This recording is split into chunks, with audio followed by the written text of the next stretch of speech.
2027ರ ಏಕದಿನ ವಿಶ್ವಕಪ್ ತಂಡದಲ್ಲಿ ಯಾರಿಗೆಲ್ಲ ಅವಕಾಶಗಳು ಸಿಗಬೇಕು ಅನ್ನೋ ಬಗ್ಗೆ ಮಾಜಿ ಕ್ರಿಕೆಟರ್ಗಳು ತಮ್ಮದೇ ದಾಟಿಯಲ್ಲಿ ಟೀಮ್ ಪ್ರೆಡಿಕ್ಷನ್ ಮಾಡಿದ್ದಾರೆ. ಪ್ಲೇಯಿಂಗ್ 11 ಕೂಡ ಹೀಗಿದೆ ಚಂದ ಅನ್ನುವಂತ ಸಜೆಷನ್ಸ್ ಕೂಡ ಕೊಟ್ಟಿದ್ದಾರೆ. ಫೈನಲ್ ಟೀಮ್ ಹೇಗೆ ಇದ್ರೂ ಕೂಡ ಟೂರ್ನಿಯಲ್ಲಿ ಕಿಂಗ್ ಹಾಗೆ ಪ್ರಿನ್ಸ್ ಪರ್ಫಾರ್ಮೆನ್ಸ್ ಅಂತೂ ತುಂಬಾನೇ ಹೈಲೈಟ್ ಆಗುತ್ತೆ. ಕ್ರಿಕೆಟ್ ಲೋಕದ ಗೋಟ್ ಅಂತಾನೆ ಕರೆಸಿಕೊಳ್ಳುವಂತ ಕಿಂಗ್ ವಿರಾಟ್ ಕೊಹ್ಲಿ ಹಾಗೆ ಪ್ರಿನ್ಸ್ ಅಂತಾನೆ ಟ್ರೇಡ್ ಮಾರ್ಕ್ ಅನ್ನ ಸೆಟ್ ಮಾಡಿರುವಂತ ಕ್ಯಾಪ್ಟನ್ ಶುಭ್ಮನ್ ಗಿಲ್ ಬ್ಯಾಟಿಂಗ್ ಮೇಲೆ ಎಲ್ಲರ ಕಣ್ಣಂತೂ ಇದ್ದೇ ಇದೆ.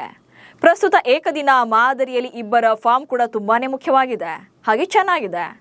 ಸೊ 2023ರ ಏಕದಿನ ವಿಶ್ವಕಪ್ ಬಳಿಕ ಇಬ್ಬರ ಪರ್ಫಾರ್ಮೆನ್ಸ್ ಹೇಗಿದೆ ಅನ್ನೋದನ್ನ ಈ ವಿಡಿಯೋದಲ್ಲಿ ಹೇಳ್ತೇನೆ. ನಾನು ಶಾಂತ, ನೀವು ಸುದ್ಯಾನದ ಸಬ್ಸ್ಕ್ರೈಬರ್ ಆಗೋದಕ್ಕೆ ಮರಿಬೇಡಿ.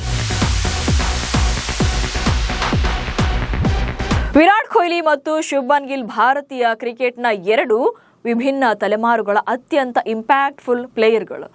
ಒಬ್ರು ಕ್ರಿಕೆಟ್ ಲೋಕದ ಕಿಂಗ್, ಇನ್ನೊಬ್ರು ಪ್ರಿನ್ಸ್. ಇಬ್ಬರ ನಡುವಿನ ಬಾಂಧವ್ಯ ಕೇವಲ ಆಟಕ್ಕಷ್ಟೇ ಸೀಮಿತವಾಗಿಲ್ಲ. ವಿರಾಟ್ ಕೊಹ್ಲಿ ಗುರುವಿನ ಸ್ಥಾನದಲ್ಲಿ ನಿಂತರೆ ಶುಭ್ಮನ್ ಗಿಲ್ ಒಬ್ಬ ಶಿಷ್ಯನ ಸ್ಥಾನದಲ್ಲಿ ನಿಲ್ತಾರೆ. ಸೊ ಈಗ ಏಕದಿನ ಮಾದರಿಯಲ್ಲಿ ಇಬ್ಬರ ಪರ್ಫಾರ್ಮೆನ್ಸ್ ಬಗ್ಗೆ ಬಿಸಿ ಬಿಸಿ ಚರ್ಚೆ ನಡೀತಿದೆ. ಏಕದಿನದಲ್ಲಿ ಬ್ಯಾಟಿಂಗ್ ಬೆನ್ನೆಲುಬಾಗಿರುವ ಕೊಹ್ಲಿ ಮಾಡರ್ನ್ ಕ್ರಿಕೆಟ್ನ ಗ್ರೇಟೆಸ್ಟ್ ಬ್ಯಾಟ್ಸ್ಮನ್ ಆಗಿ ವಿರಾಟ್ ಕೊಹ್ಲಿ ಇತಿಹಾಸವನ್ನ ನಿರ್ಮಿಸಿದ್ರೆ, ಶುಭ್ಮನ್ ಗಿಲ್ ಭಾರತದ ಮುಂದಿನ ಪೀಳಿಗೆಯ ಸೂಪರ್ ಸ್ಟಾರ್ ಆಗಿ ತಮ್ಮ ಹೆಸರನ್ನ ಆಲ್ರೆಡಿ ರಿಜಿಸ್ಟರ್ ಮಾಡಿದ್ದಾರೆ. 2023ರ ಏಕದಿನ ವಿಶ್ವಕಪ್ ಬಳಿಕ ವಿರಾಟ್ ಕೊಹ್ಲಿ ಸ್ವಲ್ಪ ಡಲ್ ಆಗಿದ್ರು ಏಕದಿನ ಮಾದರಿಯ ಪಂದ್ಯಗಳಲ್ಲಿ. 2024ರಲ್ಲಿ ಶ್ರೀಲಂಕಾ ವಿರುದ್ಧದ 3 ಪಂದ್ಯಗಳ ODI ಸರಣಿಯಲ್ಲಿ ವಿರಾಟ್ ಕೊಹ್ಲಿ ಯಾವ ಪಂದ್ಯದಲ್ಲೂ ಕೂಡ 30 ರನ್ಗಳ ಗಡಿಯನ್ನ ದಾಟಿರಲಿಲ್ಲ, ಅದರೊಳಗೆ ಔಟ್ ಆಗಿದ್ರು. 2023ರ ವಿಶ್ವಕಪ್ ಬಳಿಕ ಅವರ ಮೊದಲ ಏಕದಿನ ಶತಕ ಬಂದದ್ದು 2025ರ ಚಾಂಪಿಯನ್ಸ್ ಟ್ರೋಫಿಯಲ್ಲಿ ಪಾಕಿಸ್ತಾನ ವಿರುದ್ಧ ಪಂದ್ಯ ಗೆಲ್ಲುವ ಶತಕವನ್ನ ಗಳಿಸಿದ್ರು. ಹಾಗೆ ದಕ್ಷಿಣ ಆಫ್ರಿಕಾ ವಿರುದ್ಧ 2 ಹಾಗೆ ನ್ಯೂಜಿಲೆಂಡ್ ವಿರುದ್ಧ 1 ಶತಕ ದಾಖಲಿಸಿದ್ರು. ಒಟ್ಟಾರೆಯಾಗಿ ವಿರಾಟ್ ಕೊಹ್ಲಿ 2024ರ ಆರಂಭದಿಂದ 22 ಏಕದಿನ ಅಂತಾರಾಷ್ಟ್ರೀಯ ಪಂದ್ಯಗಳನ್ನಾಡಿದ್ದಾರೆ. 1093 ರನ್ಗಳನ್ನ ಕಲೆ ಹಾಕಿದ್ದಾರೆ. ಇದರಲ್ಲಿ 4 ಶತಕಗಳು ಇದೆ. ಆದರೆ ಈ ವಿಚಾರದಲ್ಲಿ ಅಂದ್ರೆ ರನ್ ಗಳಿಕೆಯ ವಿಚಾರದಲ್ಲಿ ಗಿಲ್ ಸ್ವಲ್ಪ ಮುಂದಿದ್ದಾರೆ. ಕ್ಯಾಪ್ಟನ್ಸಿ ಜೊತೆ ಬ್ಯಾಟಿಂಗ್ ನಲ್ಲೂ ಮಿಂಚಿದ ಗಿಲ್. 2023ರ ಏಕದಿನ ವಿಶ್ವಕಪ್ ಬಳಿಕ ಶುಭ್ಮನ್ ಗಿಲ್ ಕೊಹ್ಲಿಗಿಂತ 1 ಎಕ್ಸ್ಟ್ರಾ ಏಕದಿನ ಪಂದ್ಯ ಆಡಿದ್ದಾರೆ. 23 ಪಂದ್ಯಗಳಲ್ಲಾಡಿದ್ದಾರೆ ಹಾಗೆ 1108 ರನ್ಗಳನ್ನ ಕಲೆ ಹಾಕಿದ್ದಾರೆ. ವಿರಾಟ್ ಕೊಹ್ಲಿ ಅಂತೆಯೇ ಗಿಲ್ ಕೂಡ ಶ್ರೀಲಂಕಾ ಸರಣಿಯಲ್ಲಿ ಅಷ್ಟೇನು ಶೈನ್ ಆಗಿರಲಿಲ್ಲ.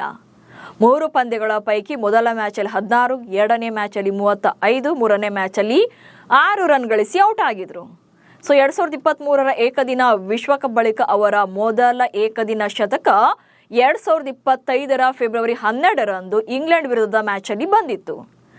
ಚಾಂಪಿಯನ್ಸ್ ಟ್ರೋಫಿಯಲ್ಲಿ ಗಿಲ್ ಬಾಂಗ್ಲಾದೇಶ ವಿರುದ್ಧ ಅಜೇಯ 101 ರನ್ಗಳನ್ನ ಕಲೆ ಹಾಕಿದ್ರೆ ಪಾಕಿಸ್ತಾನ ವಿರುದ್ಧ 46 ರನ್ ಗಳಿಸಿದ್ರು.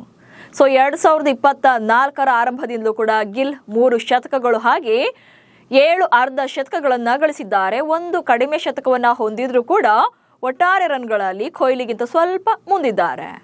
ಒಟ್ಟಲ್ಲಿ ವಿರಾಟ್ ಕೊಹ್ಲಿ ತಮ್ಮ ನಿವೃತ್ತಿಯ ಹೊಸ್ತಿಲಿನಲ್ಲಿದ್ದು 2027ರ ವಿಶ್ವಕಪ್ ಬಳಿಕ ಅಂತಾರಾಷ್ಟ್ರೀಯ ಕ್ರಿಕೆಟ್ನಿಂದಲೇ ಹೊರಬರಬಹುದು. ಆದರೆ ಶುಭ್ಮನ್ ಗಿಲ್ ನಾಯಕನಾಗಿ ಅಷ್ಟೇ ಅಲ್ಲ, ಇನ್ನೂ ಕೂಡ ದಶಕದವರೆಗೆ ಭಾರತದ ಆಧಾರ ಸ್ತಂಭವಾಗಬಹುದು. ನಮಸ್ಕಾರ.